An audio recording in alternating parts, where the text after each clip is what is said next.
Assalamualaikum warahmatullahi wabarakatuh.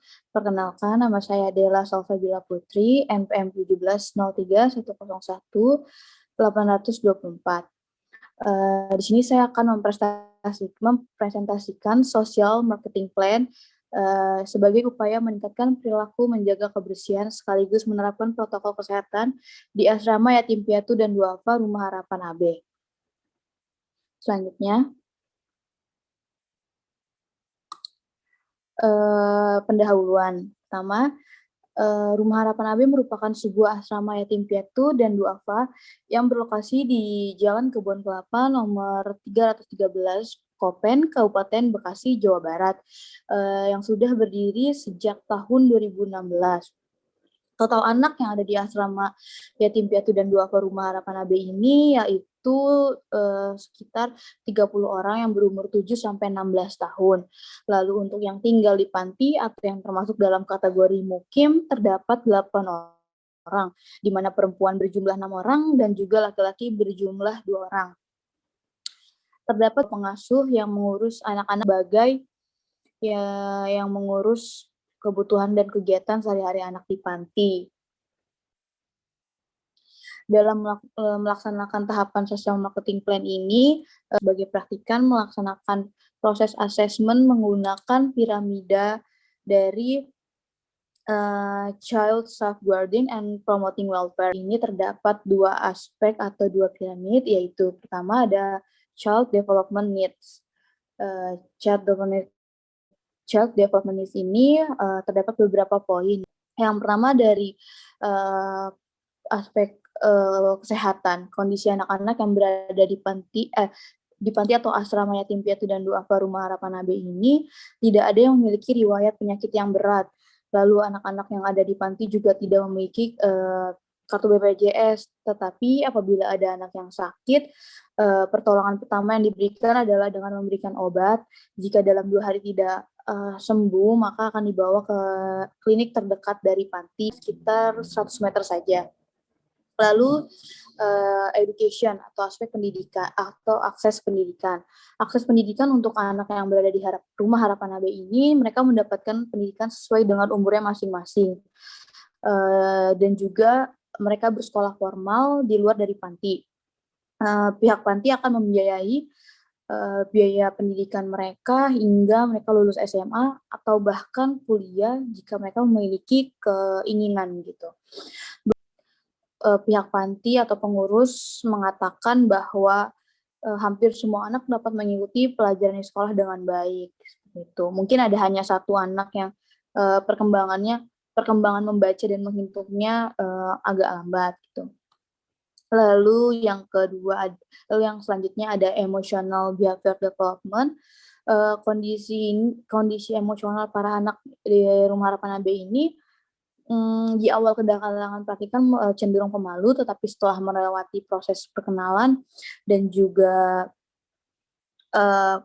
proses pengenalan dan juga lain-lainnya, mereka terlihat ceria, terlihat ketika saat sedang berngobrol dengan praktikan, anak-anak sering bersenda gurau.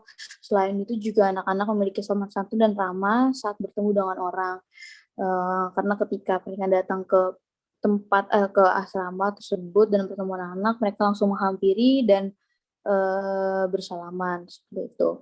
Identity, anak-anak di panti memaknai dirinya sebagai seseorang yang ceria dan selalu bersyukur dengan segala keadaan yang mereka rasakan.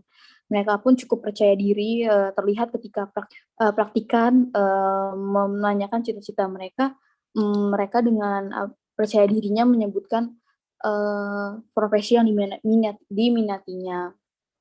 Seperti itu. Lalu selanjutnya ada aspek family and social relation, yaitu latar belakang anak yang tinggal di asrama yatim piatu dan duafa Rumah Harapan AB ini bermacam-macam. Tidak semua anak berlatar belakang yatim piatu, namun masih ada juga yang memiliki keluarga, baik itu ayah saja atau ibu saja, paman atau saudara lainnya, sehingga pihak panti atau asrama ini memberikan kesempatan pada keluarga masing-masing anak ini untuk tetap berhubungan dan atau berkomunikasi secara dengan baik dengan para keluarganya, sehingga terdapat jadwal setiap hari Minggu untuk anak, yang ingin dijenguk oleh keluarganya, bahkan boleh diajak pergi atau pulang ke rumah, tetapi tidak boleh menginap dan hanya sampai pukul 5 sore saja.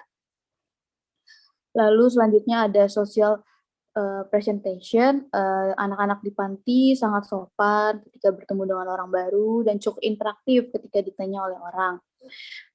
Mereka pun juga sering bermain dengan masyarakat sekitar, dan cukup akrab dengan masyarakat atau tetangga sekitar asrama, seperti itu.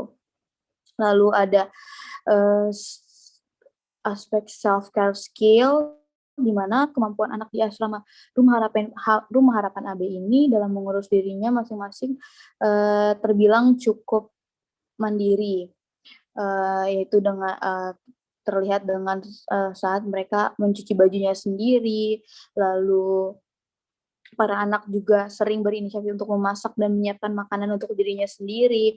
Jadi tidak selalu bergantung pada pengasuh saja. Untuk tugas sekolah juga, mereka mengerjakan sendiri atau, minta bantuan pengasuh jika mereka benar-benar tidak bisa atau tidak mengerti pelajaran yang mereka kerjakan, seperti itu.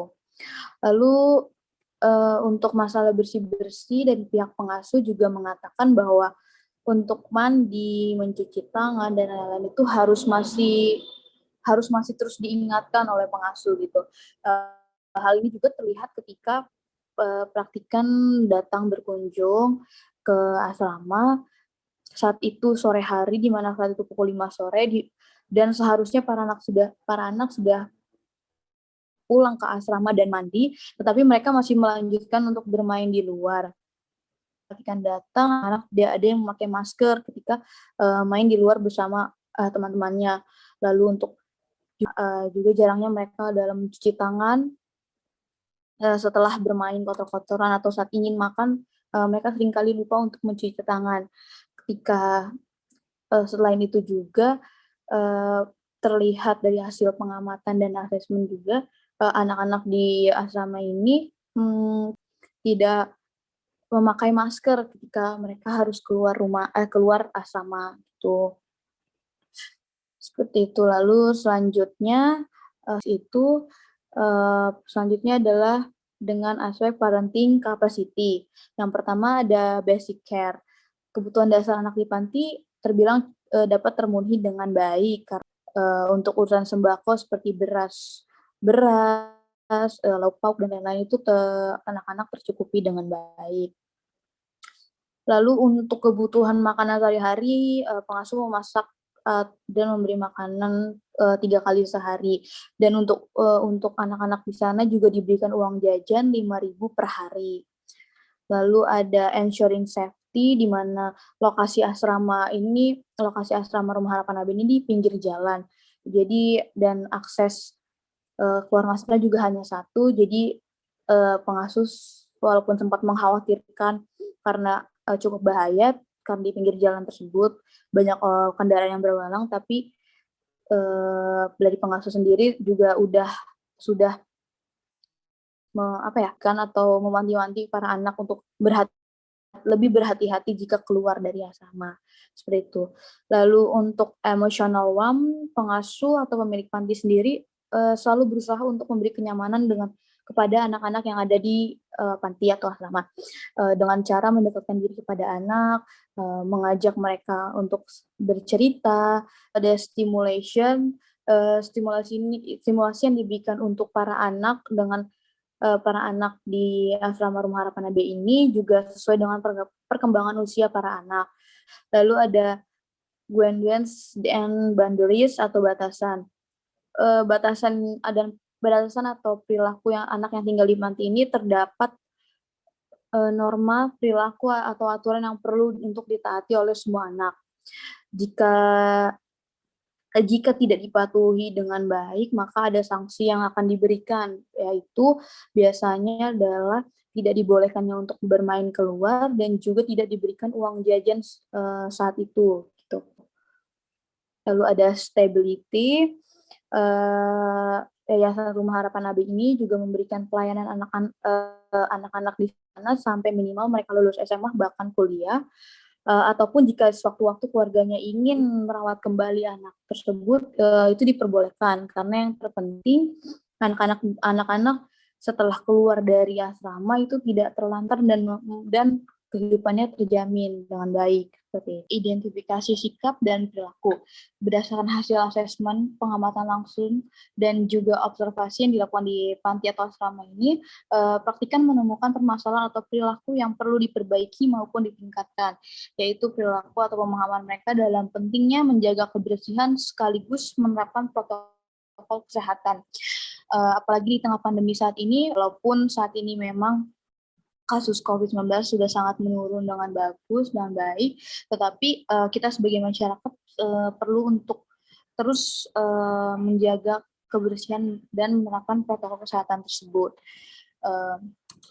Dipilihnya perilaku atau perilaku yang akan didasari oleh hasil asesmen praktikan yang sudah dijelaskan sebelumnya ketika beberapa kali praktikan datang.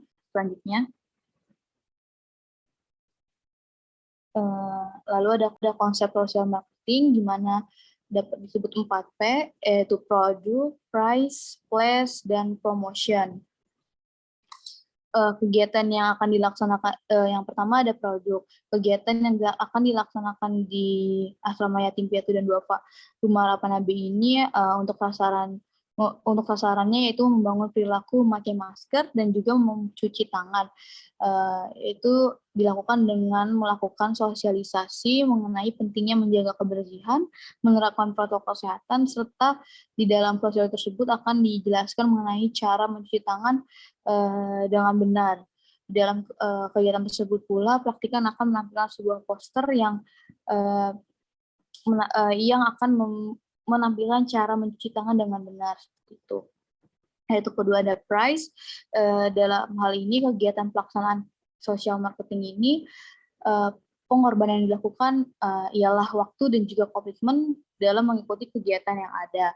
Lalu yang ketiga ada place, di mana kegiatan ini dilaksanakan di Asrama Yatim Piatu dan Duafa Rumah Harapan AB yang berlokasi di Kabupaten Bekasi, Jawa Barat. Lalu ada promotion. Dalam kegiatan sosial marketing ini kita perlu untuk mempromosikan perilaku yang akan dibangun, ditingkatkan maupun dipertahankan. Dalam mempromosikan hal tersebut, menggunakan sebuah proses komunikasi yang berupa pemahaman kepada target sasaran mengenai produk sosial yang akan diberikan. Seperti itu. Lalu selanjutnya ada tahap sosial marketing. Dalam menjalani kegiatan sosial marketing ini, praktikan melalui beberapa proses atau tahapan. Yang diantaranya ada tahap awal dan familiarisasi, kedua tahap asesmen, ketiga tahap perencanaan, dan keempat tahap pelaksanaan. Pada tahap awal, praktikan mulai mencari lokasi panti atau panti asuhan, di mana target pada kegiatan sosial marketing ini yaitu panti asuhan anak tersebut.